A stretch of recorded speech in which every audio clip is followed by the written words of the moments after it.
Since its inception in the late 1990s, when it was just a tiny startup offering streaming video on demand, Netflix has come to represent the essence of innovation and disruption in the media industry. Netflix's success is well-deserved, but imitation is inevitable, as with every industry pioneer. In the last 10 years, the number of streaming services has skyrocketed from a single option to well over 200. And that figure is only expected to rise. Combined with creative decisions and development issues, this rivalry has put Netflix in a precarious position. In the time it took to create this episode, Netflix stock price had plunged by 70%, hundreds of thousands of subscribers had cancelled, and many more were predicted to do so in the next year.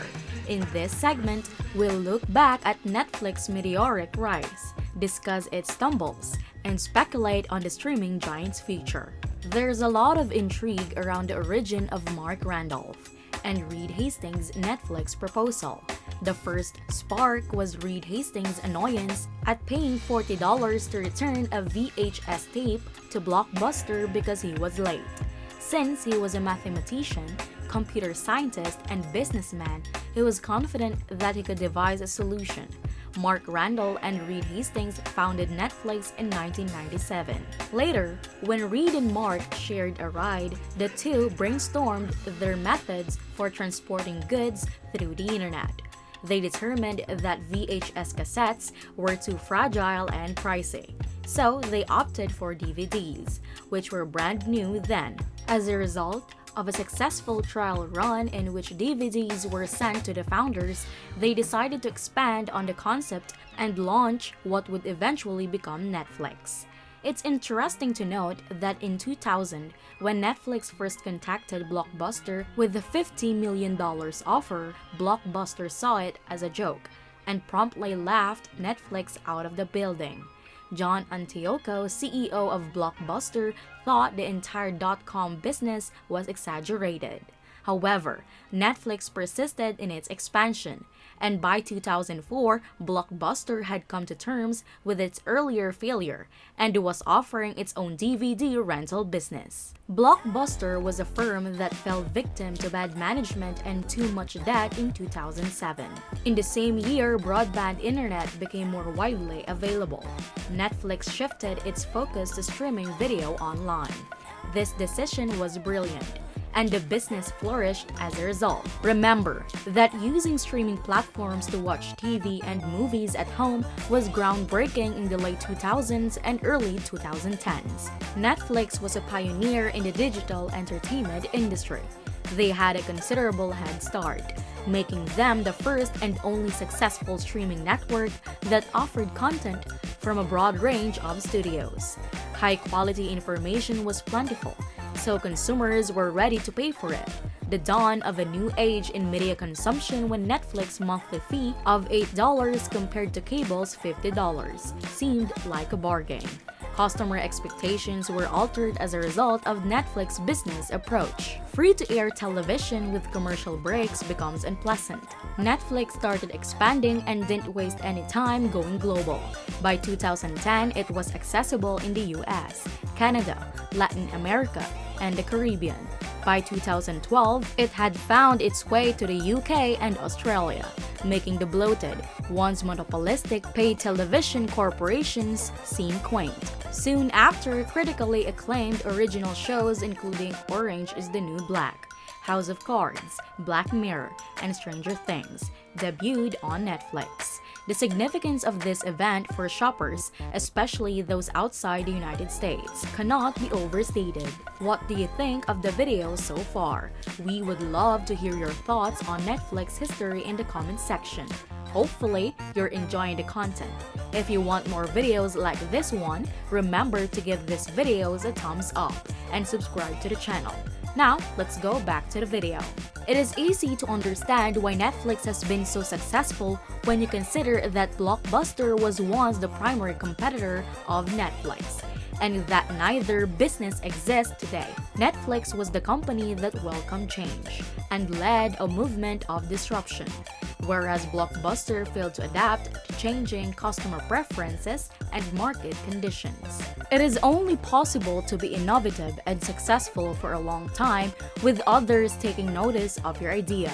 And by the late 2010s, this was beginning to happen. At first, other startups in a similar space posed a threat, but eventually, even the big boys got involved.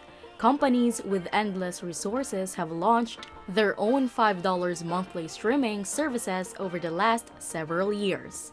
Apple TV Plus, which also costs $5 a month, focuses on providing users with premium content. For $15 a month, you may subscribe to NBC Universal's Peacock, which has replaced many US sitcoms formerly accessible on Netflix. Reviewers were thrilled by new shows on HBO's premium channel, HBO Max. These included the political thriller Succession and the animated feature Monsters, Incorporations.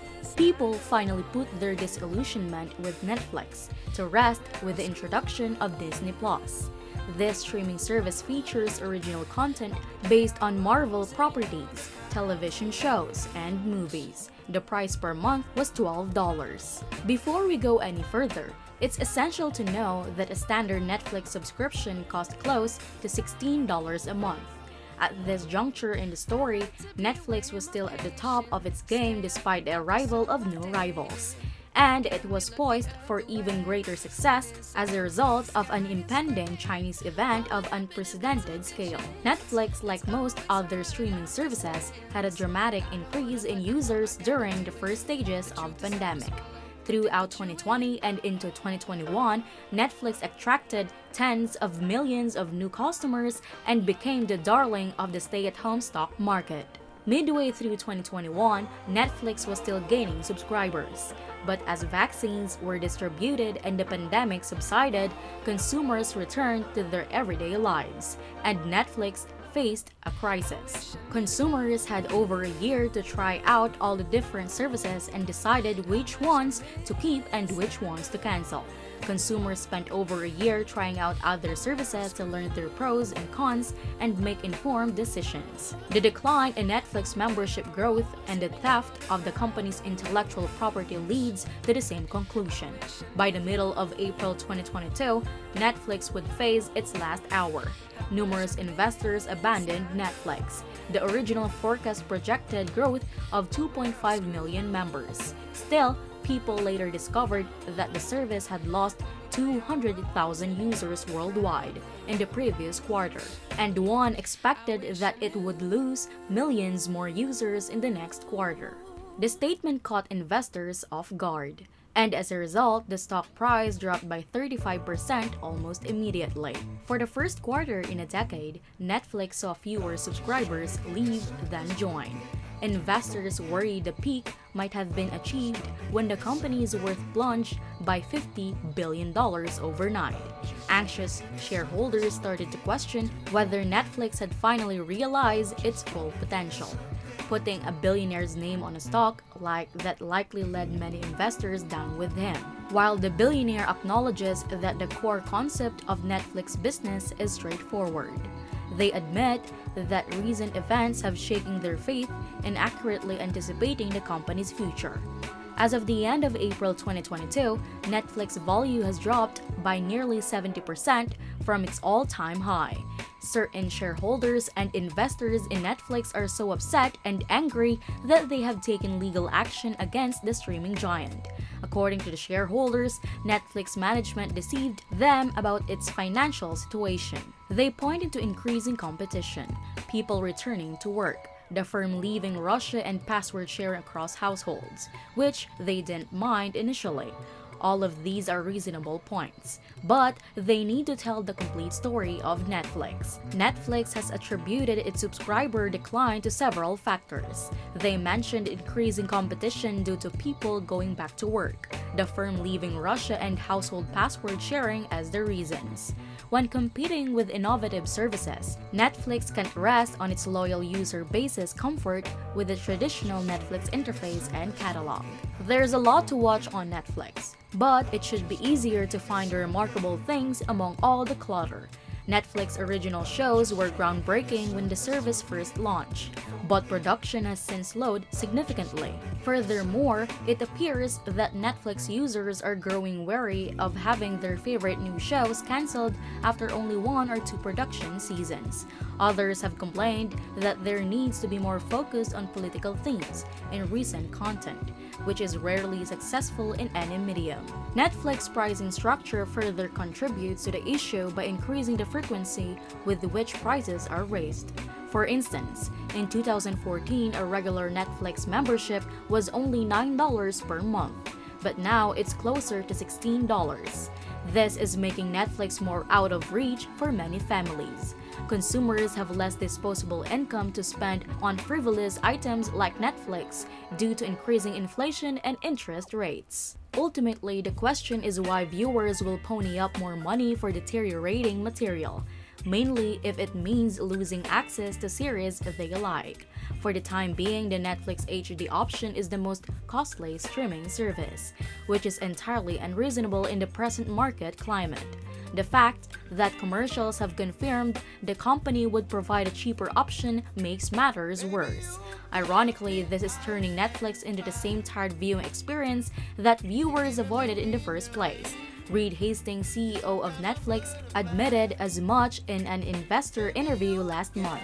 Hastings finally came clean and said he never wanted Netflix to have an ad-supported tier. Customers are departing. The firm is clutching at revenue-raising ideas out of thin air. More employees are being laid off, and the stock price is dropping, so it does not seem suitable for Netflix. Even Netflix upper management anticipates a rough go over the coming several months. This raises the question, can Netflix change and survive? Or will a new company take over as the streaming industry's dominant player? One could duplicate the business model used by Netflix with little difficulty.